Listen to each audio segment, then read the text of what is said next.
நான் நடந்து வருகின்ற பொழுது அண்ணனிடத்திலே ஒன்றை சொன்னேன், அதை உங்களிடத்திலே சொல்ல முடியாது. ஒரு சிறு அளவு கூட மதுபான வாடை இல்லாமல் இங்கே அமர்ந்திருக்கக்கூடிய என் நாம் தமிழர் கட்சியினுடைய அனைத்து நிர்வாகிகளுக்கும், என் அன்பு சகோதர சகோதரிகளுக்கும் என் பணிவான வணக்கத்தை தெரிவித்துக் கொண்டு, ஜாதி வாரியான கணக்கெடுப்பு எடுக்க முடியாது, மேலே இருக்கவன் தான் எடுக்க முடியும் என்று சொல்லி நிதி கொடுக்கவில்லை, 2000 கோடிக்கு நிதி கொடுக்கவில்லை என்று சொன்னால் மேலே இருக்கவன் தான் காரணம். சாதி வாரியான கணக்கெடுப்பு எடுக்கவில்லை என்று சொன்னால் மேலே இருக்கவன் தான் காரணம். கீழே இருக்கிறவன் எதுக்கு ஆட்சி நடத்துற, கலைச்சிட்டு வீட்டுக்கு போ. நான் கூட நினைத்தேன், என்ன அநியாயத்திற்கு வன்னியர் சமூகம் 10.5% இடம் கேட்குது, இடஒதுக்கீடு கேட்குது என்று நினைத்தேன். ஆனால் அவர்களே மனம் இறங்கி இன்றைக்கு ஜாதி வாரியான கணக்கெடுப்பு எடுக்க வேண்டும் என்று சொல்லுகிறார்கள் என்று சொன்னால் இதுதான் சமூக நீதி.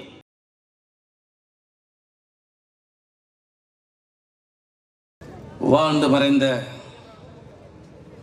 பிரபாகரனுடைய அன்பு தம்பியாக, வாழும் பிரபாகரனாக வாழ்ந்து கொண்டிருக்கக்கூடிய எங்கள் அண்ணன் செந்தமிழ் சீமான் அவர்களுக்கு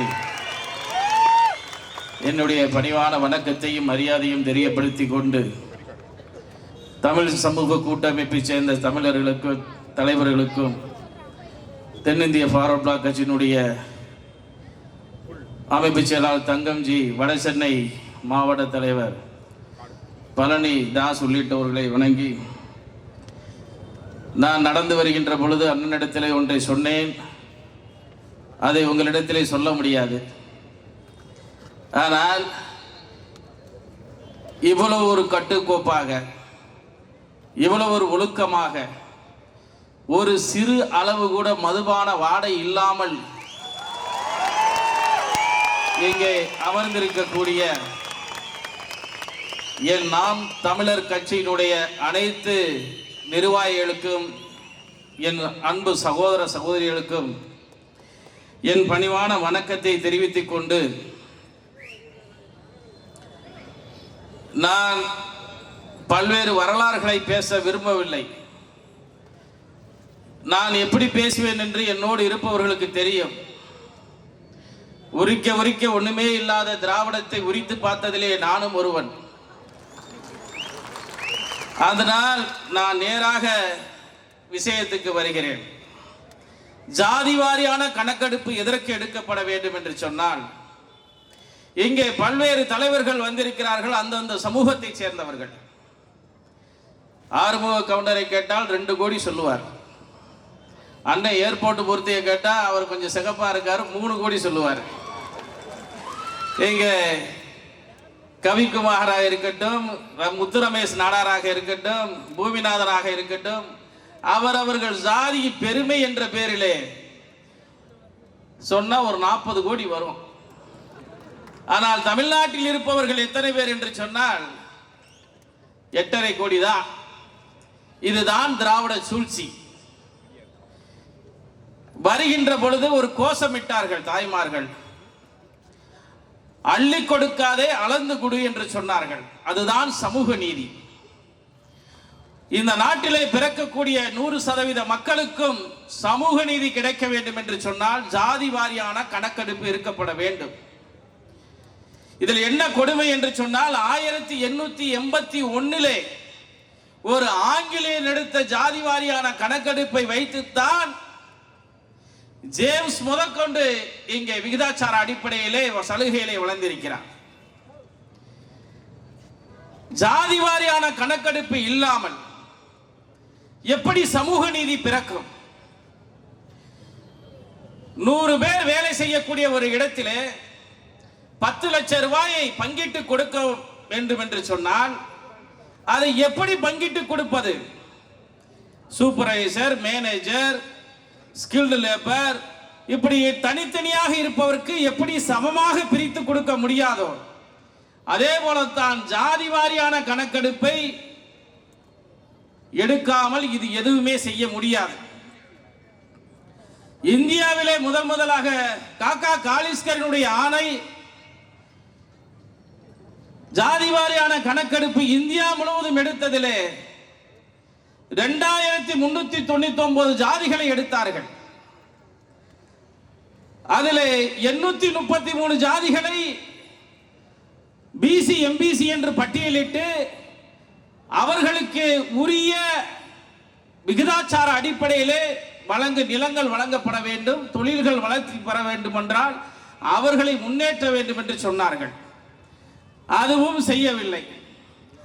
அதைவிட தமிழ்நாட்டிலே சட்டநாதன் கமிஷனும் 25% கொடுத்தார்கள்.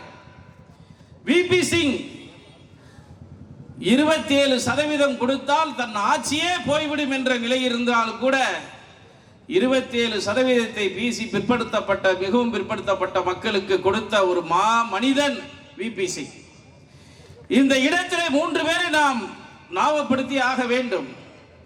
ஒன்று விபி சிங், இன்று காடுவெட்டி குரு ஐயா ராமதாஸ், அதை தாண்டி முன்னாள் முதல்வர் ஜெயலலிதா அம்மை அவர்கள் 69% இடஒதுக்கீடு இந்தியாவிலே எந்த மாநிலத்திலும் இல்லாமல் 69% இடஒதுக்கீட்டை பெற்றுக் கொடுத்திருக்கிறார்கள். அதற்கு ஆபத்து என்ற முறையில் தான் அண்ணன் சீமான் அவர்கள் 69% இடஒதுக்கீடை தமிழ்நாட்டிலே தக்க வைக்க வேண்டும் என்றுதான் ஜாதி வாரியான கணக்கெடுப்பு எடுக்க வேண்டும் என்று சொல்லுகின்றார்கள்.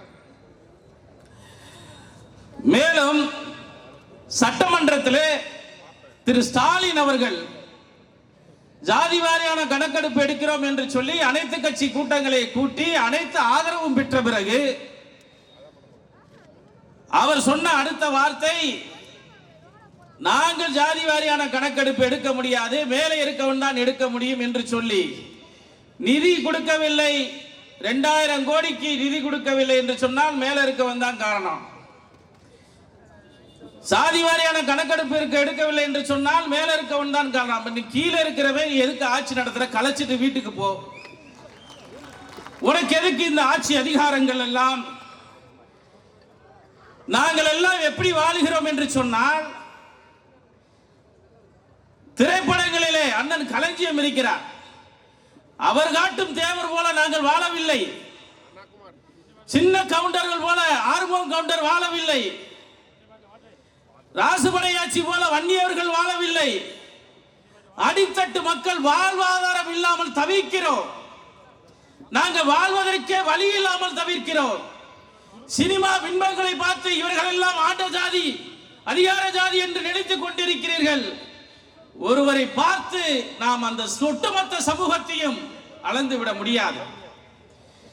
ஒவ்வொரு அடித்தட்டு மக்களும் மிகவும் கஷ்டமான சூழ்நிலையை தென் தமிழ்நாட்டிலே வாழ்ந்து வருகிறோம். எங்களுடைய முக்குளத்தூர் சமூகம் மட்டுமல்லாமல் தேவேந்திர குல மக்களும் யாதவர் குலமும் பிள்ளைமார் சமூக மக்களும் தென் தமிழ்நாட்டிலே அதிகமாக வாழ்ந்து கொண்டிருக்கிறோம். கண்ணுக்கு எட்டிய தூர கருவளை காடு, மதுரையே மொத்தமும் 5 கிலோமீட்டருக்குள்ளே மதுரை அடக்கி விடலாம். தென் தமிழ்நாட்டிலே உலக முதலீட்டாளர்கள் வருகின்ற பொழுது கூட தென் தமிழ்நாட்டிற்கு திட்டமில்லை. இன்னைக்கு டிஆர்பி ராஜா தென் தமிழ்நாட்டிலே அங்கே திருநெல்வேலியிலே ஒரு தொழிற்சாலையை தொடங்கினார். அதிலே வேலை பார்ப்பதற்கு தமிழர்களுக்கு திறமை இல்லையா, அறிவு இல்லையா? ஆனால் அவர் யாரை கொண்டு வந்திருக்கிறார்கள் என்று சொன்னால், மேகாலயத்தில் இருந்து ஆட்களை கொண்டு வந்து இங்கே வேலையில் அமர்த்தியிருக்கிறார்கள் பெண்களை. தென் தமிழ்நாட்டிலே வேலை கூட கிடைக்காமல் நாங்கள் கஷ்டப்பட்டு வாழ்ந்து கொண்டிருக்கிறோம். அப்படிப்பட்ட நிலையில்தான் தென் தமிழ்நாடு இருக்கிறது என்று சொன்னால், இதற்கு ஜாதி வாரியான கணக்கெடுப்பு வேணும், விகிதாச்சார அடிப்படையில். நான் கூட நினைத்தேன், என்ன அநியாயத்திற்கு வன்னியர் சமூகம் 10.5% இடம் கேட்குது, இடஒதுக்கீடு கேட்குது என்று நினைத்தேன். ஆனால் அவர்களே மனம் இறங்கி இன்றைக்கு ஜாதி வாரியான கணக்கெடுப்பு எடுக்க வேண்டும் என்று சொல்லுகிறார்கள் என்று சொன்னால், இதுதான் சமூக நீதி.